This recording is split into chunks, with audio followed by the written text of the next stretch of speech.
pressure. You're being elevated because you have the lab exam. Recording is recording. Let us begin. We are going to start. This is more about the physiology of blood.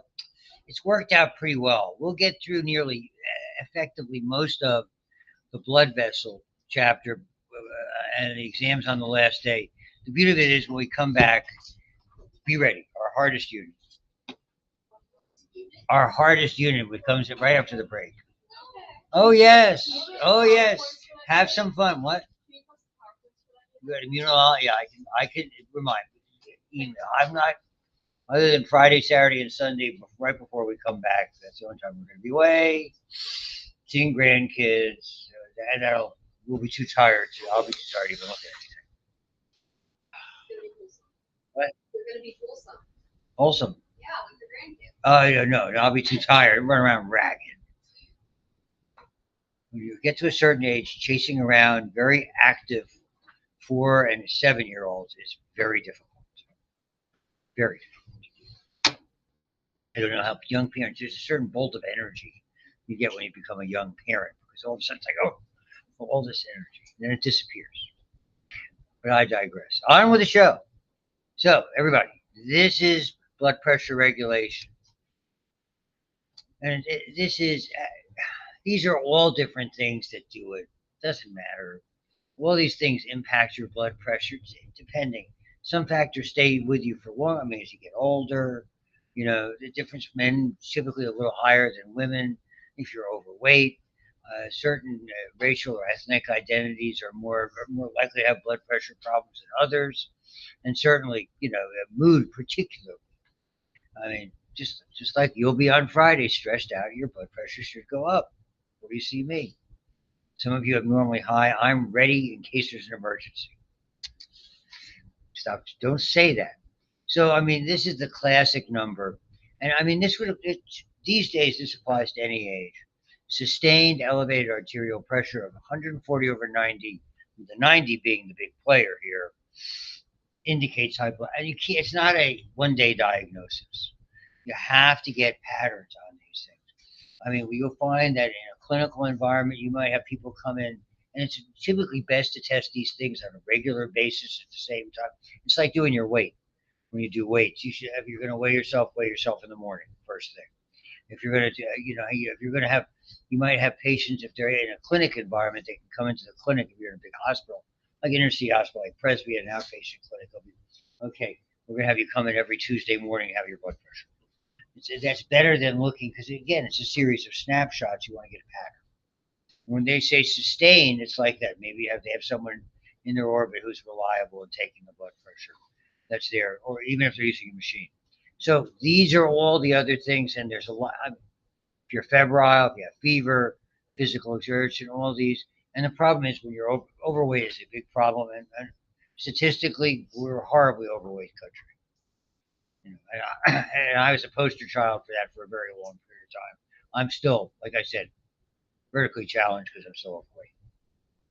Should be taller. You heard that routine. Nobody wants to even know about it anymore.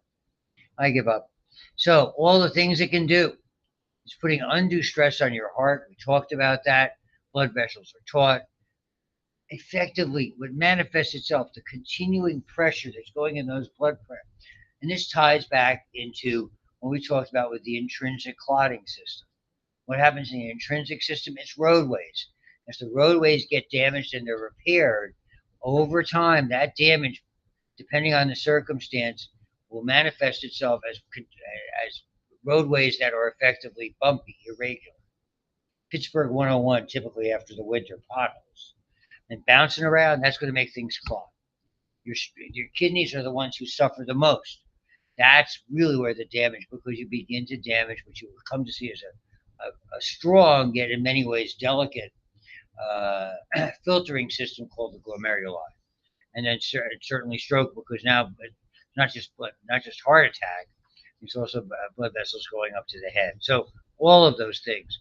The enlarged heart eventually will weaken because it will not be able to contract efficiently to feed itself, and then it will weaken, and effectively, you end up with cells that are replaced by scar tissue, fatty tissue, accelerating atherosclerosis, da, da, da, da, da. This is the most common type. The one that many of you will see clinically, 90%, we call it primary. It's risk factors. And the beauty of it being risk factors, I mean, you can't very well control heredity. I mean, but all the rest of this stuff is either controllable or treatable. The diet that you have, you can't obviously control the age, but your diet, and that will impact with regard to exercise, obesity, the likelihood or the severity of diabetes mellitus, smoking, all of those things. So there's just a myriad of things that create problems, and that's teaching points, and it's hard. For many of you, I think the difficulty to just sort of think about there's a if you manifest it, if you look good and look healthy and eat healthy, then it's easy to persuade or convince, maybe the wrong terms, but at least give people a sense that you know what you're talking about. I mean, it's hard to do. It's easier. Treating patients at 250 pounds doesn't make it easy to convince them, you're a little overweight. Hello, pot. This is kettle. To do is, and that is not as a persuasive an argument. And there's a way to talk to people about it as opposed to lecturing. A lot of people lecture, and I don't know about you, when somebody's lecturing at me, I'm like, I go into shut off mode. Just say it. These are little things to think about. All of this is there. It's about it. We have better antihypertensive drugs. We talked about that. Now we have calcium channel blockers. We have things that impact the renin-angiotensin-aldosterone system. Those are the blood pressure medicines that I take. The next time I go to my physician, I'm probably going to go. I've been getting off most of my medicines. Maybe it's time to reduce or eliminate one of those. I haven't really bothered, but I'm not feeling symptomatic or anything like that. And there aren't a lot of symptoms either. Anyway, and secondary, you have to identify what's going on. Is there the kidney disease from primary hypertension is secondary to it, but we have to look to see if there's some primary problem with the kidneys, some primary arterial disease, primary endocrine, some underlying disease. You remember when we talked about endocrine, Cushing's was an overproduction of certain types of like glucocorticoids. I mean, they're going to elevate your blood pressure. I mean, if you can identify an underlying factor, then you treat the underlying factor. I think that's what they're talking about. So the blood pressure, but it's rare. It's typically not something you see. If you have a vascular abnormality or some primary kidney disease, that's different, a tumor, etc., an infection. So again, low blood pressure, typically these are numbers I said are fairly arbitrary, typically not a concern as long as the circulation is getting there. And hey, I'd rather have it than not. Absolutely. A couple of students asked me about this. These are when you get these imbalances. By far the way, the one many of you are going to encounter in the patient population. And I have it because anybody who takes blood pressure medicine over time, they get it. It's called postural hypotension or orthostatic. Ortho means straight. Static means, staying in one place. So what happens is when you change positions, particularly suddenly, this is the easiest thing you could advise an older relative, like a grandparent, a parent, a grandparent, even a great-grandparent. If they're doing this too, the biggest single risk that they have is when they get up rapidly from being, particularly lying down, but even being seated, of not stopping and waiting until the blood flow, the auto adjust to get the blood flow to your brain isn't as rapid. That has to do with those sensors we were talking about. That's where I left off. We're going to do the carotid sensors. So I'm a little ahead of myself. I'll go back and do that. So that's orthostatic hypotension. But I'll finish this and then double back. Chronic hypotension. Nice if somebody would have reminded me.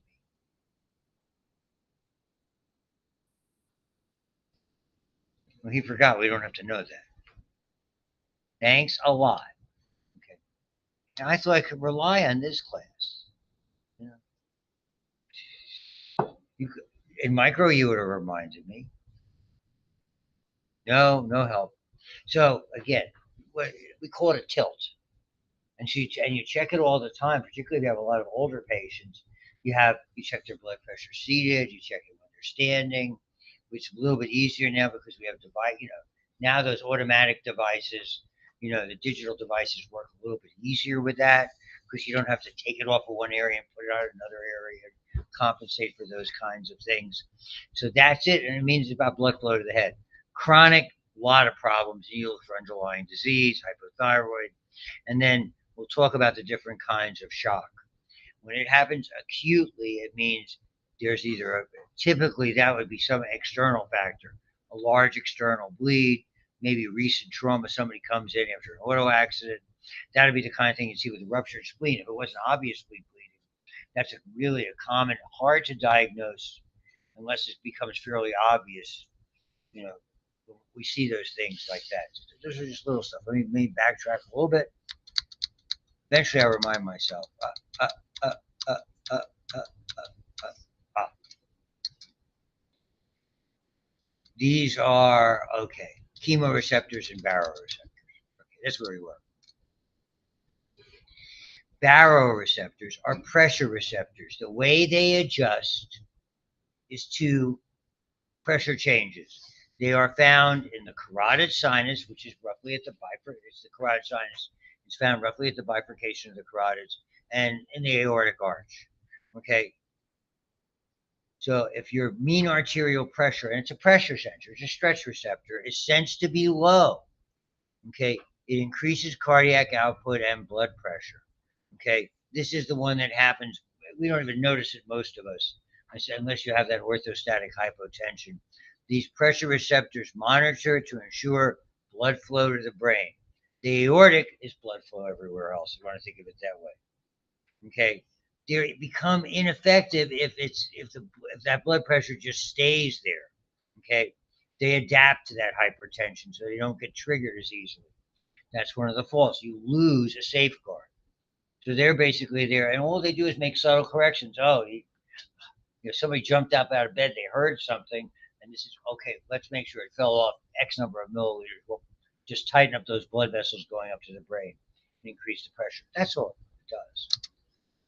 And they're just showing you that. But typically, the adjustment is made by pulse, increasing the heart rate, and to a lesser extent, force of contraction. Chemoreceptors, again, they detect increases in carbon dioxide, which you will come to know. The biggest thing that impacts you to stimulate your breathing is high levels of carbon dioxide. We all think about low levels of oxygen. That's a misunderstanding. Carbon dioxide is a much bigger player. Yes. And because of that carbonic acid buffering system, when carbonic acid increases, okay, when carbon dioxide increases, rather, you get more carbonic acid, which means more acid, which means it lowers your pH. It's part of the way it works. So inevitably, when we see high amounts of carbon dioxide in the bloodstream, a lot of times we'll see lower pH, which means increased acidity. So increased blood pressure by signaling the heart to accelerate or tightening up the blood vessels. We're trying to be able to begin to deal with this. Okay?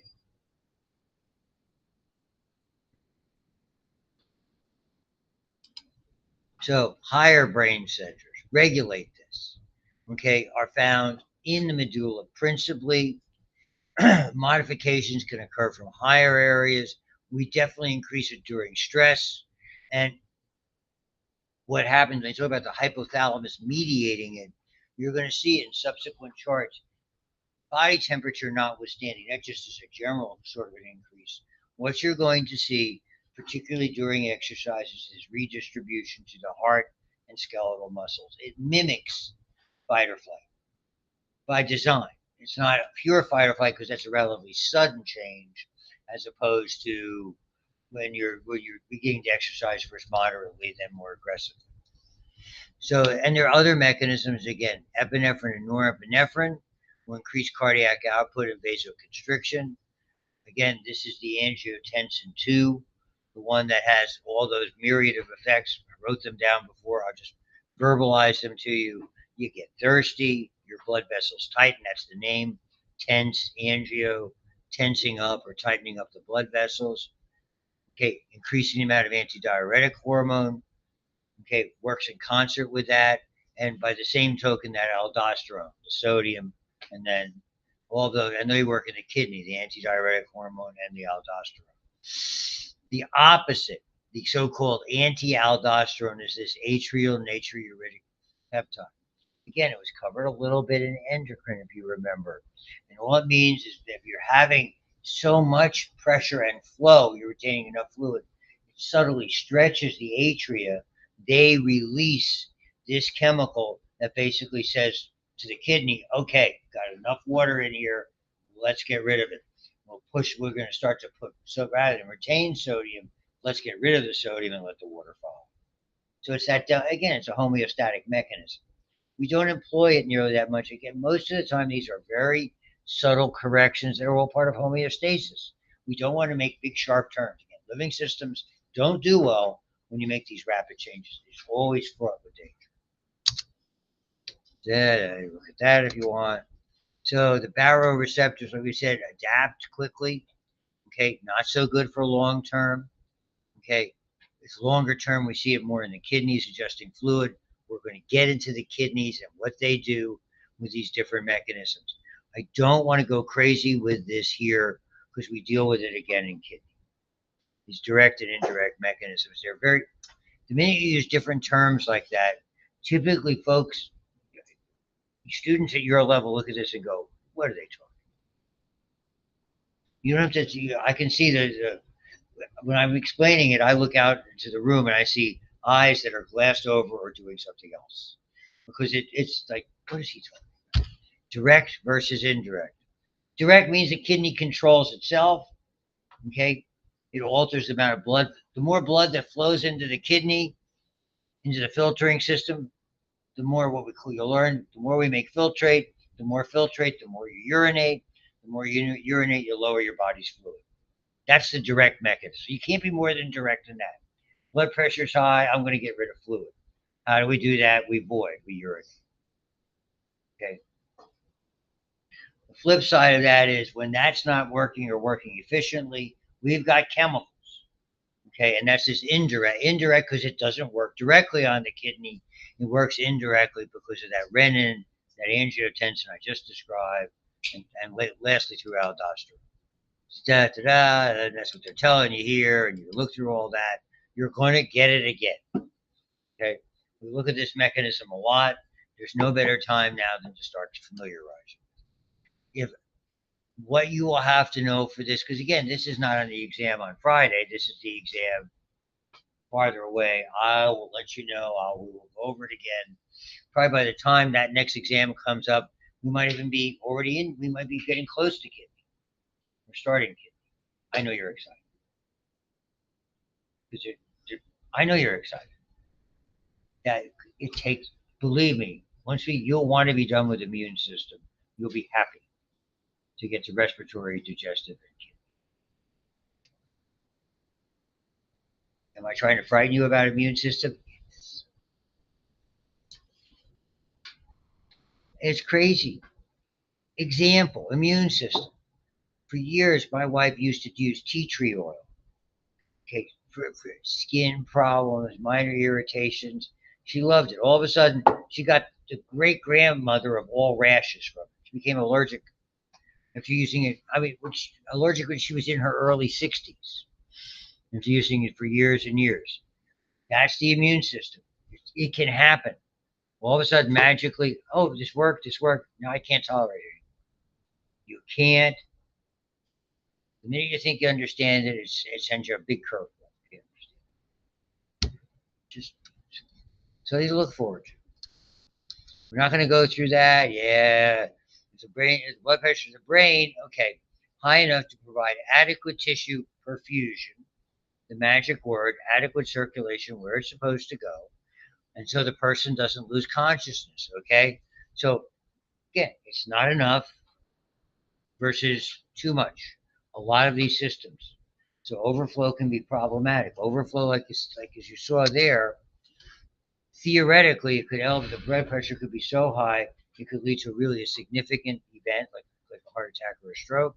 And by the flip side of that is if it's too low, unconsciousness. And they just go through all of these, and it's interesting. This was the regulation one we had started with. So I apologize for not, at least I'll remember it. Different kinds of shock. Again, the definition, acute hypotension. Shock just means there's inadequate blood flow or perfusion to vital structures. That's what it means. What are vital structures? Your brain, your heart, your kidney would be first on the list.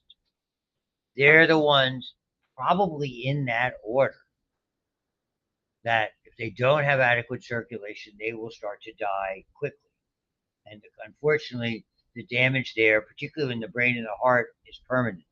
And the kidney, you have a lot of kidney. Okay, but still it's significant damage. I mean, for instance, you could, after maybe 20 minutes or so, the kidneys may stop working. It's a long time, but they could stop working. So that's what the term shock is. What's the classic way? Anybody have an idea what somebody looks like? Because you're going to need to identify it when they look shocked.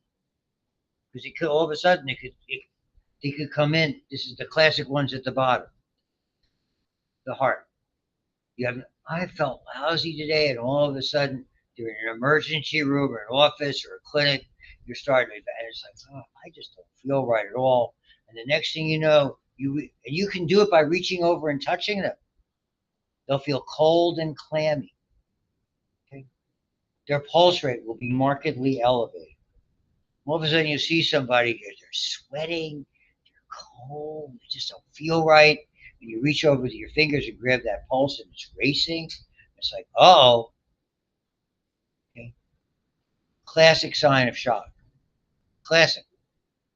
I mean, and that would be an example like of cardio. For all you know, they had a heart attack or were having a heart attack, and all of a sudden its ability to adequately perfuse has shown up. And yeah, that's a little sign that says we better get working. What could you do right away? Because they don't have anything in them. They don't have an IV in them. Maybe there's not somebody around who can assist you. The first thing you better do, other than the very famous word that you use when you're by yourself. What word is that? Help.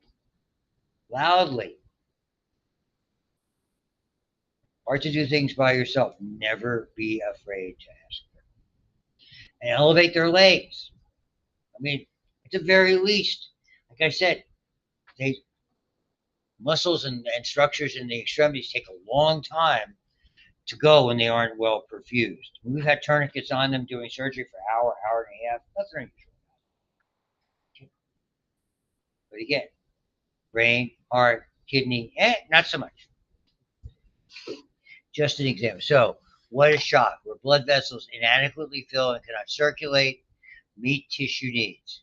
So, if there blood loss, typically hypovolemic is something when we see it suddenly, it's a big accident, either internal or external trauma. I mean, either they're bleeding outwardly or they're bleeding internally, acutely.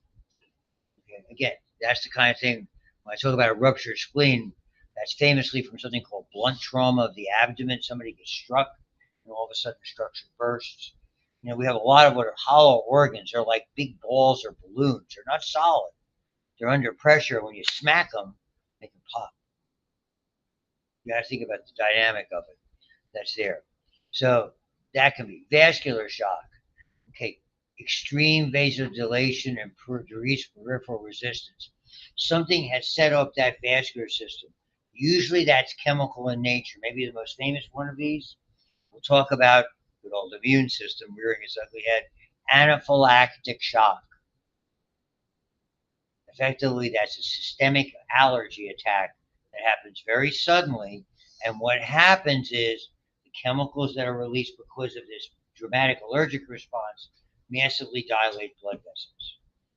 Okay. And oh, by the way, at the same time, they cause tiny bronchioles to constrict, so you can't breathe, and your blood vessels are widely dilated. Very bad, rapidly lethal mix. Because someone in your orbit has an EpiPen. Somebody you know, bee stings, nut oils, whatever, has an EpiPen. So those are just little things like that, and they'll show you. And depending on how we go into those, I don't know that we need to go into extensively into the different kinds that are there. We, it's conceivable we might. You have to sort of let me see where it takes us with regard to that. So moving on, and I know you're happy to be moving on. You're ecstatic. It's really not. Did you guys have really a overwhelmingly busy weekend? I'm not seeing a lot of energy here in the class. And you're shortchanging Dr. Robbins? What? Okay, so you're dividing equal. So you're having what we call last week before break. Oh my God, why am I putting up with this? See, as your academic careers go along, you learn to expect this. Everybody tries to F with you right before break. I didn't invent it. We all do. Everybody wants another grade for midterm grades. So you can see how well you're doing. Or conversely, you're all looking at me like, I'm so tired of this stuff. What's caught me in a bad word? Moving on. Perfusion. So I'm trying to raise my voice. Should I turn the lights on, get up, be vividly lecturing? Did that help? Possibly not. Okay, I'm entitled to be lazy. So blood flow through the body tissues, delivering oxygen, nutrient, waste product. That's what it does, circulation. In with the good stuff, out with the bad stuff. Gas exchange in the lungs. In with the oxygen, out with the carbon dioxide. Nutrients, digestive tract, urine, kidneys. And so we have to tailor it properly. What do we do when you're sitting here like this at rest? Oh, Sid, you got to stop staying up all night. Quit partying on Sunday nights. That drinking has got to stop. Really. I can only wonder what Addie's drinking. Don't spit it up on your outfit. It doesn't look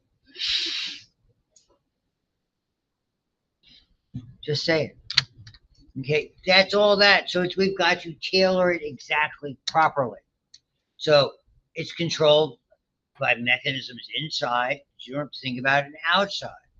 So understand the sympathetic nervous system and hormones do this. The parasympathetic, I say it again and again, is not involved.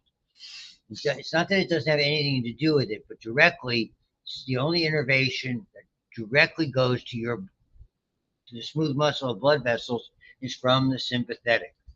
So they act on, along with those chemicals, arteriolar smooth muscle, and again, the arterioles, those smaller blood vessels. The ones when you can either close them off or nearly close them off and redirect blood flow.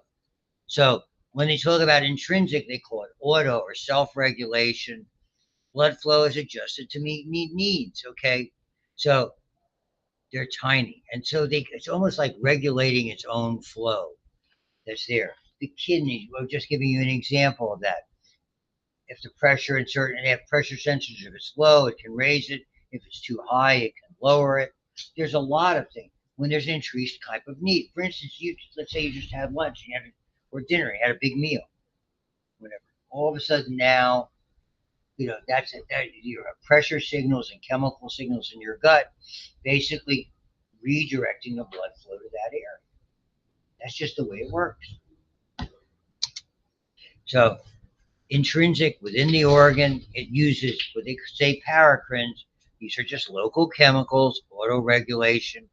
We'll look at various examples, particularly like when we do digestive or we do other systems. We do urinary. We're going to look more closely at those autoregulatory cells. And extrinsic nerves and hormones, the way it is. So for the best example, easiest example, redistribution during exercise. Your skeletal muscles, only about 20% of the total blood. There's a really good graphic coming. During exercise, it can increase. Look at the amount that it can increase. 3.5 times just by looking by percentage. The skeletal muscle arterioles dilate. The extrinsic controls decrease blood flow, so they're working together. Okay, so the extrinsic controls decrease blood flow to other organs, including not eliminate blood flow, but decrease it to a sufficient level to avoid damage. It's almost like we're going to lower the blood flow to these. And it's the whole thing. We go back to autonomic nervous system, rest and digest. Right now, those systems are getting maximum attention. When you go and work out, when you're doing whatever you're doing that's more physically active, we have to adjust for the circumstance. And they maintain the average or mean arterial pressure despite dilation of the skeletal muscle artery. It's a great illustration. Your brain doesn't change. I've seen a couple of these, and again, it's the PowerPoint people who do this. Your brain gets more. No, it doesn't. Your brain is noted for one thing: consistent blood flow. Whether you're exercising, whether you're resting, whether you're standing on your head, it doesn't matter. It's not going to magically increase the blood flow. Like over time, if you were standing on your head for an excessively long time, it would be dangerous, obviously, but because then the short-term controls would be sort of overrun. But the reality is the brain consistent. The heart, I mean, if you're looking at the total blood flow and they're using a number roughly here of nearly 6 liters per minute cardiac output, okay, a relatively small amount goes to the heart. Typically, the number is about 5%, 1/20th. So maybe that's 290, but we'll ballpark it. Skeletal muscles. As you look at that, only 1,200, 1.2 liters. Skin, 500. Kidney, look where the vast majority of it, nearly half.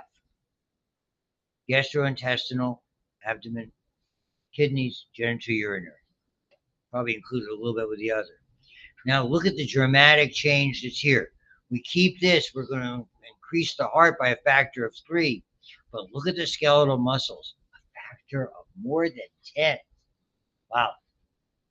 So, and that's with the improvements in fitness, in training, in activity, in nutrition has made a lot of this possible. It's remarkable. It's absolutely, and this isn't that, and this, they've had this graph for a while. It's not new under the sun.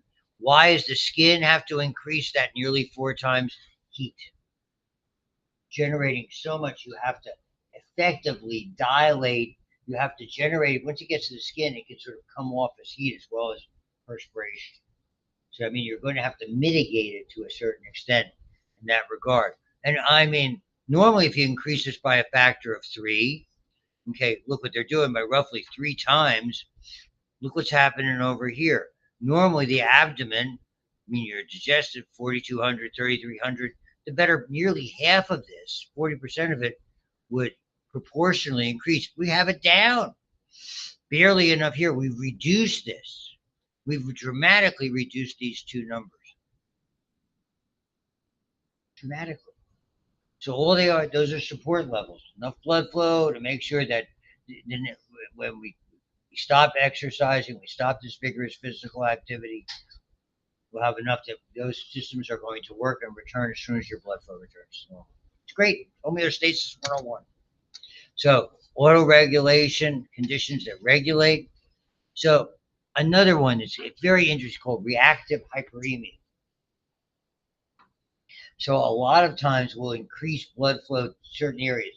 A classic example of a reactive hyperemia, okay, is after a tourniquet has been on. So what we see when we obstruct blood flow by intent in surgery to an extremity by way of tourniquets, it builds up a pressure head. And so we're very careful when we reduce the tourniquet, we don't just suddenly lower it, because that blood flow, that pressure head would be massive. And in times of surgery, when you've done something relatively delicate to sew things up and put them together, it'd be like a dam burst. You can imagine. There's an area where we don't see that. And that's what menstruation is. Learn about that. Menstruation is brought about, and we look at this in considerable detail in repro. The spiral arteries of the uterus contract because of a hormonal, because all of a sudden your body's not making progesterone. Okay, what that does is when there's not enough blood flow to the uterus, the layers of tissue separate, and now, so because of death of that tissue, little interface tissue dies between two layers, one called the strata functionalis and one called the stratum basalis. The functionalis is what sheds. If you did not know, during menstruation, it's mostly tissue. But what happens, those vessels go into spasm to allow the separation, and then when they release, that pressure head of fluid pushes them out, and effectively that is menstruation. Some blood, some tissue fluid. It's about what it is. It's not all blood. That's a big misunderstanding. So there's different mechanisms that control that are sort of automatic. I don't go crazy with them. So what are if there's not enough oxygen, or if there's an increase in waste products? So those are problematic products. That's like exercise. Now, remember that from AP1, that what we call catching our breath, that EPOC, exercise post-oxygen consumption. However, they came up with that stupid acronym. So, not that I'm being critical. Okay, increasing level of waste products will do it. Changing levels. Okay, so nitric oxide, very significant. Okay, and so what happens in the arterioles when they're stretched to avoid tearing, they release this interesting chemical that acts locally, nitric oxide, that actually causes them to dilate. Those are local controls. And we look closely at these moving forward in other systems. And the flip side of those are endothelins. Endothelins get their name from being released by the endothelium, just like nitric oxide, and they are in balance to make sure. So if nitric oxide wins that battle, they vasodilate. If the endothelin, they contract. So you don't have any control over it. It's just happening.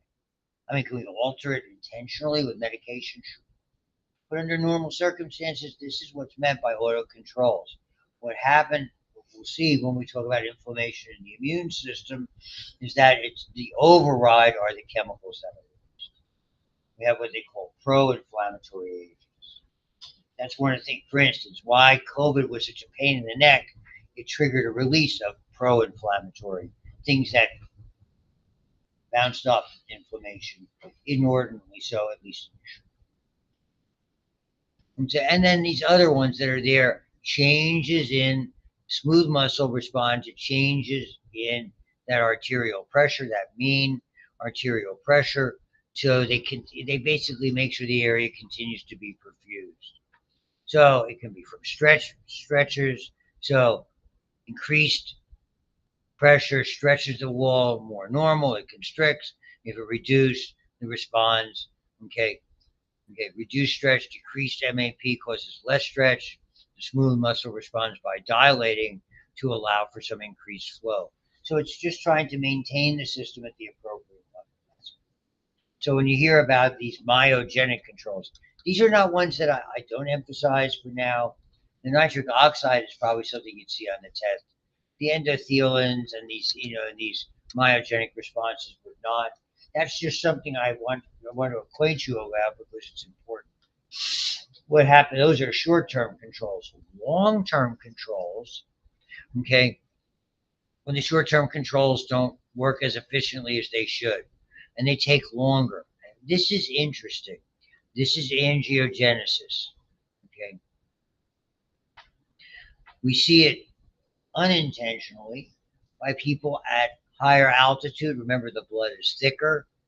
There's not as much oxygen available. And over time, one of the adaptations we make, you might remember from the blood, will increase the amount effectively of hemoglobin. They're going to have a higher H&H or hemoglobin, okay, and hematocrit proportionally because there's more erythropoietin. But the other thing that they do is they make more blood vessels. And this is the one I'm working on. Okay. That's what exercise does from a standpoint. Like at my age, I'm trying to avoid the situation. But what somebody does who's had the situation and has limited blood supply to their heart, for whatever reason, that's what really cardiac rehabilitation is all about. Building blood vessel, building collateral channels. You remember that from the heart, those anastomoses things? Remember that? That's why you do that. That's why, despite me being tired, having no desire to go to the gym both days this weekend, yes.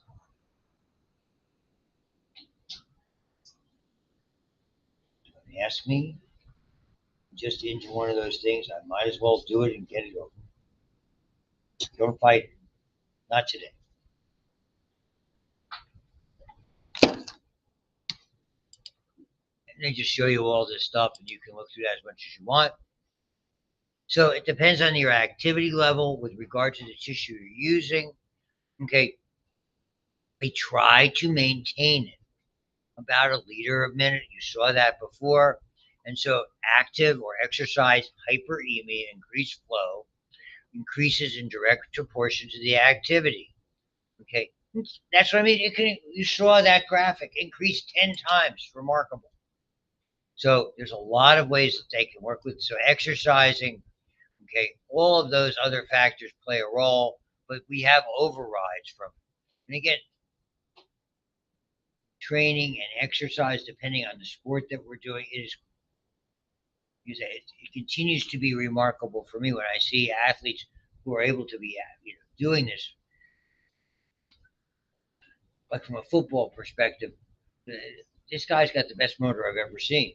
That's Max Crosby. He just got a monster contract from the Raiders. He never takes it down off. Even TJ Watt takes downs off. I mean, and he's roughly the same age. He's just in every single day. He's just racing after it. It absolutely amazes me. So when I talk about that motor, it's just amazing how much he can do that. So now they look at selectively, and we're getting to the end of today's presentation.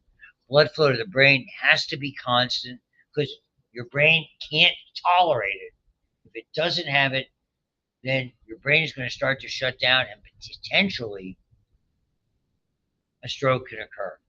So all of those things. Decrease pH, as I was saying before, is all about that. Increase carbon dioxide. Okay. Now, very high levels, now those autoregulatory mechanisms, that's different. Now we can deal with shutdown. But it's really a significant feature that we'll get to. The reason why it is so important to understand that, and we revisit this in respiratory, is in the cerebrospinal fluid, they do not have the chemical that allows reversibility. That carbonic acid buffer, and this is not for you guys. I make this point much more, amplify it. New class that comes not after this you do, but the class that comes after them, my advanced phys class, when we get to this area. And we're not doing it just yet. Okay. It's the idea that there's a magical chemical in your bloodstream called carbonic anhydrase that allows that to be reversible. In your cerebrospinal fluid, we don't have that chemical. And what that means, short course, is that carbon dioxide, the only way we can get rid of it is exhaling it. So it forces our respiration. That's why it's by far and away the strongest trigger for breathing, by far and away. Okay. That's there. So then there's different mechanisms that are there, but look what happens under extremes. If your mean arterial pressure goes above 160, that big number, like somebody goes in the emergency with we call it malignant hypertension, 220 over 140. Oh my God, there's stroke looking to happen. We got to do something to get that blood pressure down right now. I don't know what they use today. We use some medicines I don't even think that they use today to get this down. And if it's really low, you can faint. The fancy word for fainting is called syncope. It's another good one to stick back there. On a test, I'd say syncope, and like they do here in parentheses, fainting. It's because I'm nice. Nursing. They're going to expect you to know what syncope is, which is different than syncopated.